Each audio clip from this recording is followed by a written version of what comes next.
قبل المشرق والمغرب، نیکی یہی نہیں ہے کہ تم اپنے چہرے مشرق اور مغرب کی طرف پھیر دو.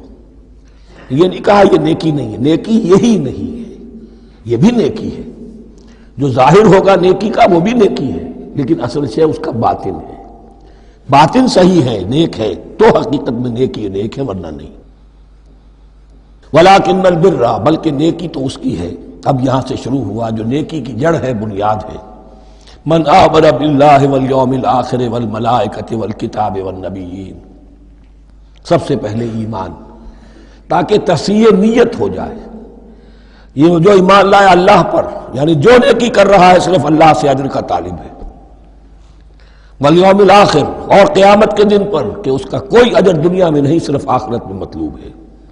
ورنہ آدمی سوداگری کرے، دکانداری کرے، کپڑا بیچے، کچھ اور بیچے، دین تو نہ بیچے. دین کا کام کر رہا ہے تو اس کے لیے سوائے اخروی نجات کے اور سوائے اللہ کی رضا کے کوئی اور شے مقصود نہ ہو.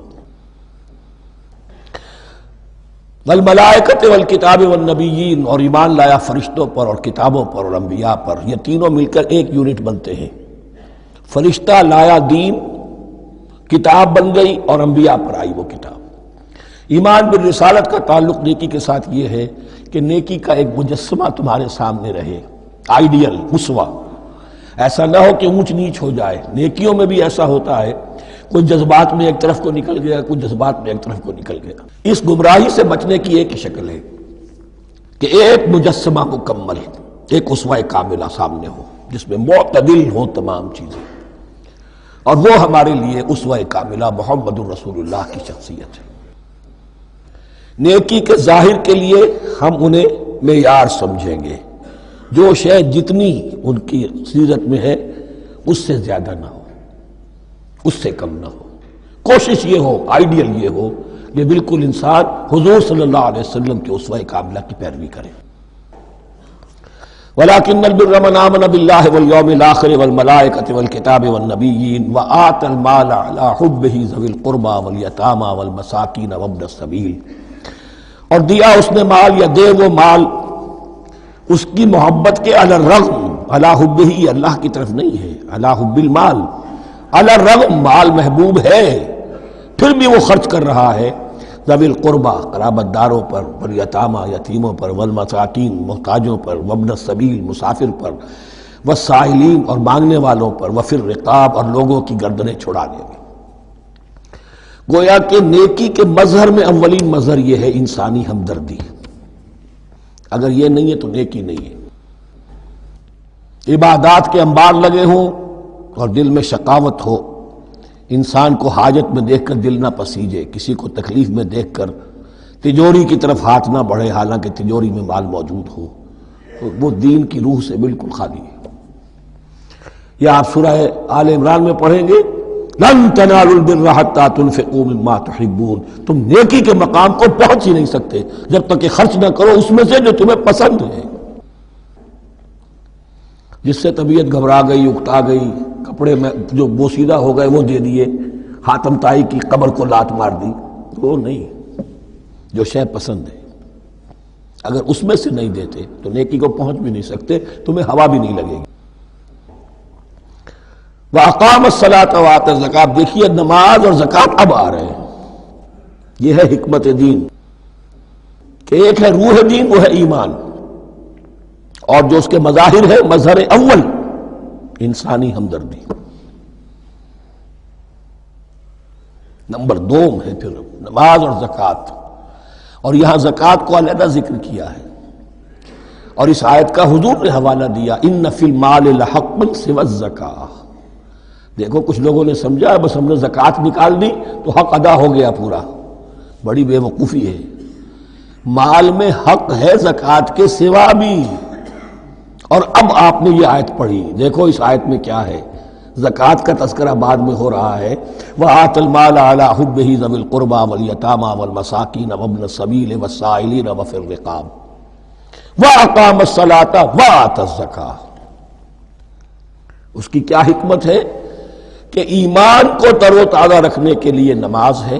اقم الصلاۃ لذکری، اور انسانی ہمدردی میں مال خرچ کرنے کے جذبے کو پروان چڑھانے کے لیے برقرار رکھنے کے لیے زکوٰۃ ہے۔ اتنا تو دو نا کم سے کم، بوتل کا منہ تو کھلے، کارک تو نکلے اس کا۔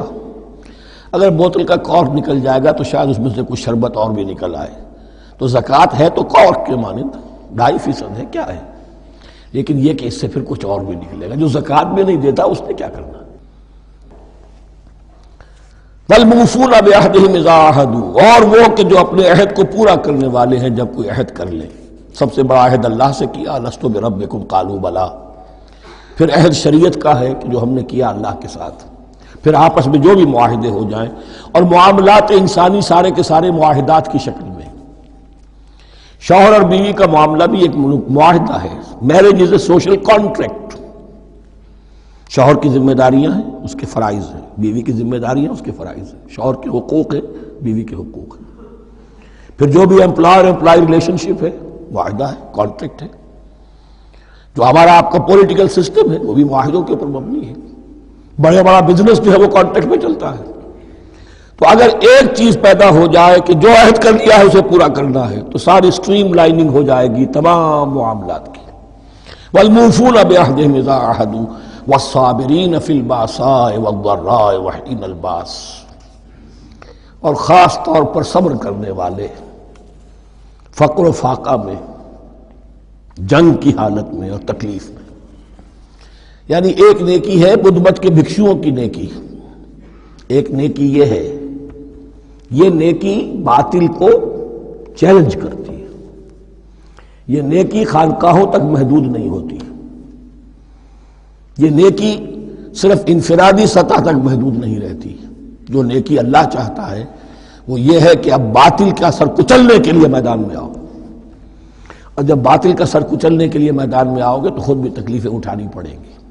صحابہ کرام کو بھی جانیں دینی پڑی ہیں، سینکڑوں صحابہ نے جام شہادت نوش کیا۔ تو آخری چوٹی کیا ہے؟ گویا کہ سمم بونم جس کو کہتے ہیں ایتھکس کے اندر، کہ اس نظریہ اخلاق میں سب سے اونچی منزل کون سی ہے؟ وہ سمم بونم جو ہے اسلام کا، وَالصَّابِرِينَ فِي الْبَأْسَاءِ وَالضَّرَّاءِ وَحِينَ الْبَأْسِ وَلَا تَقُولُوا لِمَنْ يُقْتَلُ فِي سَبِيلِ اللَّهِ أَمْوَاتٌ بَلْ أَحْيَاءٌ وَلَكِنْ لَا تَشْعُرُونَ۔ وہ آیت یاد کر لیجئے۔ اولئک الذین صدقوا، یہ ہیں لوگ جو سچے ہیں۔ دعوت و نیکوکاری کا بہت شوق ہے، یہ ہیں وہ لوگ کہ جو سچے ہیں۔ وَأُولَئِكَ هُمُ الْمُتَّقُونَ، اور یہی حقیقت میں متقی ہیں۔